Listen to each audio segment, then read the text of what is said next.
1999 সাল।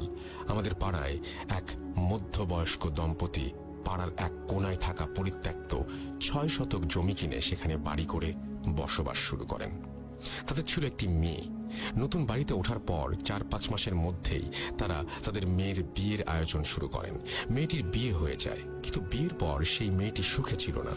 শ্বশুর শাশুড়ি ভালো মনের মানুষ হলেও স্বামী ছিল ভীষণ লোভী। সে বারবার টাকার জন্য মেয়েটিকে বাপের বাড়িতে পাঠাতো। পর্যাপ্ত টাকা পয়সা না নিয়ে আসলে মেয়েটিকে শারীরিক ও মানসিকভাবে নির্যাতন করত। এক সময় অত্যাচার আর সহ্য করতে না পেরে মেয়েটি তার সমস্ত জিনিসপত্র নিয়ে বাধ্য হয়ে সেখান থেকে তার বাপের বাড়িতে চলে আসে। তার স্বামীও খবর পেয়ে সেখান থেকে গোপনে ওৎ পেতে থাকে এবং গভীর রাতে তার শ্বশুর শাশুড়ি ও স্ত্রীকে খুন করে। তারপর সে সমস্ত টাকা পয়সা ও সোনাদানা নিয়ে পালিয়ে যায়। কিছুদিন পর আশেপাশের বাড়ির লোকজন ওই বাড়ি থেকে খুব বাজে গন্ধ পাওয়ায় ওই বাড়ির ভেতরে প্রবেশ করে। বাবা মা ও মেয়ের গলিত লাশ আবিষ্কার করে। এরপর পুলিশে খবর দেওয়া হয়। পুলিশ এসে তাদের লাশ নিয়ে যায় এবং বাড়িটি যেভাবে ছিল সেভাবেই রেখে শুধু গেটে তালা দিয়ে বাড়িটা সিলগালা করে চলে যায়। ঘটনা 1। প্রায় 6 মাস পর ওই বাড়িটি ঠিক পাশের টিন শেড বাড়িটি বিক্রি করে দেওয়া হয়। এবারে এক দম্পতি বাড়িটি কিনে নেন এবং ওই টিন শেড বাসা ভেঙে 3 তলা দালান নির্মাণ করেন। তখন তারা ওই পাড়াতেই একটা ভাড়া বাড়িতে থাকতো।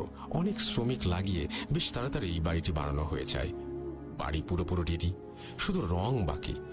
বাড়ি রং করতে মাত্র 2 জন রং মিস্ত্রি আসায় রং করতে তুলনামূলক বেশি দিন লাগছিল।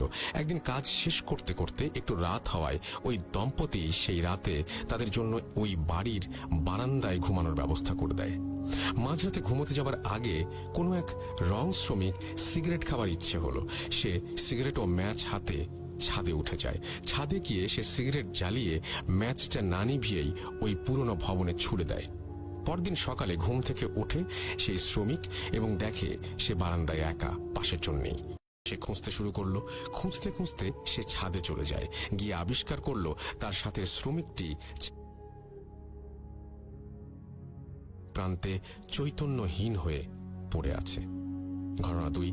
পরবর্তীতে ওই নতুন বাড়িতে সেই দম্পতি বসবাস শুরু করে। তাদের 2 ছেলে। বড় ছেলে ঢাকা বিশ্ববিদ্যালয়ে পড়তো আর ছোট ছেলে ছিল উচ্চ মাধ্যমিকের ছাত্র। ছোট ছেলেটি বিড়াল খুব ভালোবাসতো এবং বাড়িতে 3-4টি পোষা বেড়াল ছিল। একদিন ওই বেড়ালগুলো সন্ধ্যার সময় ছাদে উঠে ছাদের কোণায় থাকা টবে গিয়ে একটা ছোট গাছে চড়ে লাফঝাপ করছিল। বেশি নড়াচড়ার কারণে এক পর্যায়ে টব সহ ওই বাড়ির বিড়ালটি পিছলে ছাদ থেকে ফসকে পড়ে যায়। ওই সিলগালা করা বাড়ির আঙিনায় তারা গিয়ে পড়ে। সাথে সাথে ওই বিড়ালগুলো প্রচন্ড জোরে চিৎকার করে ওঠে। সে কেবল এক মুহূর্তের জন্য। 1 মুহূর্ত পরে সব থেমে যায়। চিৎকার শুনে বাড়ির লোকজন বিড়ালগুলোকে খুঁজতে শুরু করে, কোথাও পায় না। পরের দিন সকালে দেখা গেল পরিত্যক্ত বাড়ির গেট থেকে ঠিক 1 হাত সামনে খুব যত্ন করে সারি করে গুছিয়ে 3টি বিড়ালের লাশ।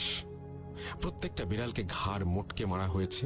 যেটা আরো আশ্চর্যের বিষয় সেটা হলো বিড়ালগুলোর শরীরে 1 ফোঁটা রক্তও নেই।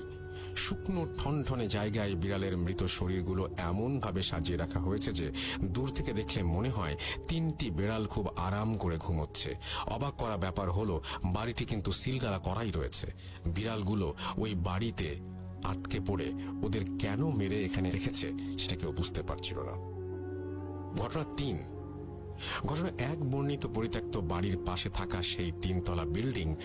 এই বিল্ডিং এ একটি বাসায় নতুন ভাড়াটিয়া ওঠে।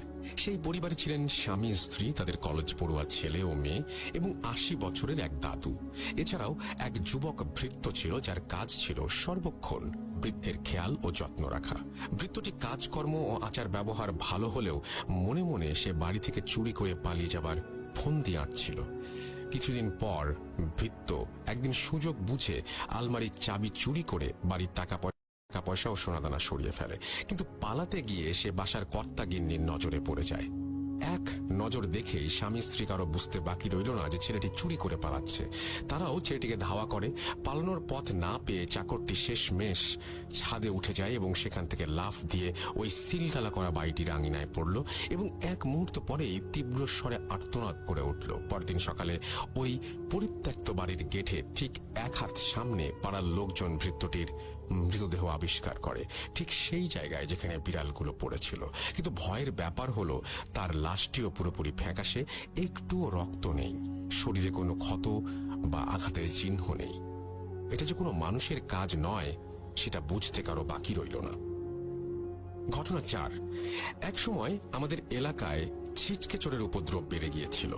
সে কারণে পাড়ার কিছু কিছু বাড়িওয়ালা কুকুর পুষতে শুরু করে। পরপর 3টি অদ্ভুত ঘটনা ঘটার পরও পাড়ার এক বাড়িওয়ালা কিছুতেই বিশ্বাস করতে পারছিলেন না যে ঘটনাগুলো অস্বাভাবিক। তিনি সিদ্ধান্ত নিলেন তার কুকুরের একটি বড় বাচ্চাকে তিনি ওই বাড়ির ভেতরে ছেড়ে দেবেন। যেই ভাবা সেই কাজ, ওই বাড়ির